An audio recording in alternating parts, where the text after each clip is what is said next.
আসসালামু আলাইকুম এভরিওয়ান। আজকে লাউ পাতা দিয়ে খুবই মজাদার স্বাদের লাউ পাতা ভর্তার রেসিপিটা আপনাদের সাথে শেয়ার করছি। তাহলে সম্পূর্ণ ভিডিওটি দেখে নেওয়া যাক।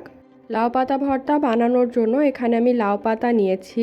লাউ পাতার ওপরে যে শির থাকে সেটাকে টেনে ফেলে দিতে হবে। তারপর পাতাগুলোকে খুব ভালোভাবে ধুয়ে পরিষ্কার করে নিতে হবে।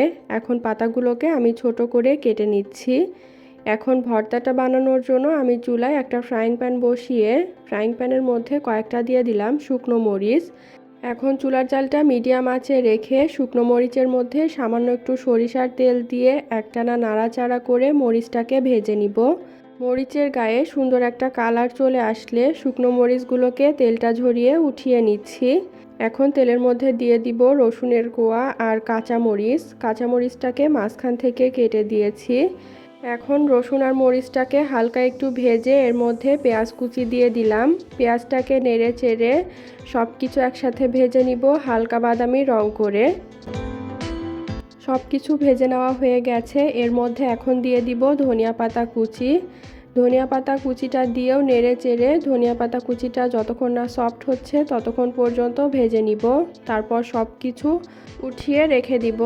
আর ওই ফ্রাইং প্যানের মধ্যে আমি দিয়ে দিব কেটে নেওয়া লাউ পাতা।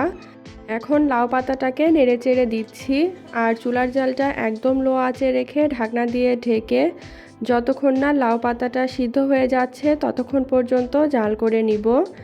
আর এই পর্যায়ে লাউ পাতাটা সিদ্ধ করার জন্য এর মধ্যে কোনো রকম লবণ আর পানি ব্যবহার করব না।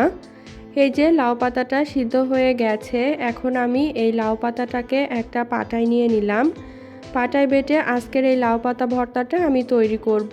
প্রথমে এই লাউ পাতাটাকে ভালোভাবে বেটে নিচ্ছি। পাটায় অথবা ব্লেন্ডারে এই লাউ পাতা ভর্তাটা আপনারা সহজেই করে নিতে পারবেন।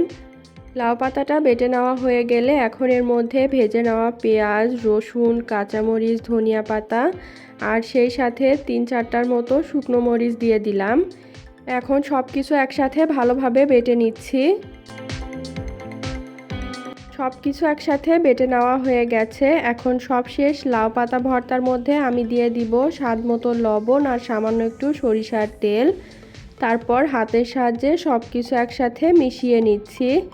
এই তো তৈরি হয়ে গেল খুবই মজাদার স্বাদের লাউ পাতা ভর্তা। এখন গরম গরম ভাতের সাথে পরিবেশন করার জন্য লাউ পাতা ভর্তাটা একদম পুরোপুরি তৈরি।